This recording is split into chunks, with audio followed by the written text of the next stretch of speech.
ওমা, তুমি এই থালাতে সাথে সাথে কি দিয়ে মাজছো থালাটা? আরে এটা নতুন টেকনিক। কি বলতো এটা? কি এটা? দেখ, এদিকে আয় সামনে। থালায় কি দিয়েছি দেখে বোঝা যাচ্ছে? না, এটা কি দিয়েছো ওটাই তো বুঝতে পারছি না। আরে টক দই এনেছিলাম, টক দইয়ে দেখলাম ডেটটা এক্সপায়ার হয়ে গেছে। তরকারিতে দিতে গিয়ে দেখছি তো ডেট এক্সপায়ার হয়ে গেছে। এবার সেটা কি ফেলে দেবো, নষ্ট করব? পয়সা দিয়ে কিনে আনা জিনিস নষ্ট করা যায় বলতো? আর আমরা বউরা কি বলতো, এক একটা জিনিস দিয়ে নতুন টেকনিক বের করে নিই আমরা।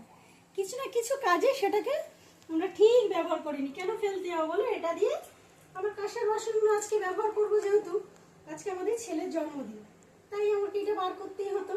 তা চলো, এটা দিয়ে আজকে টক দইটা দিয়ে থালাটা মেজে নিলাম। বলো, কিছু কি ফেলা যায়? আমরা কিছু ফেলি? আমরা কিচ্ছু ফেলি না। কোনো না কোনোভাবে সেগুলোকে ঠিক আমরা কাজে লাগিয়ে দেবো। এই দেখ, পরিষ্কার হয়েছে? হ্যাঁ, পরিষ্কার হ্যাঁ। হয়েছে? হেবি ঠিকঠাক পরিষ্কার, হয়েছে? হ্যাঁ। তো চলো, কিচ্ছু ফেলার নেই। কিছু না কিছু কাজে আমরা ঠিক লাগিয়ে নিই, তাই তো?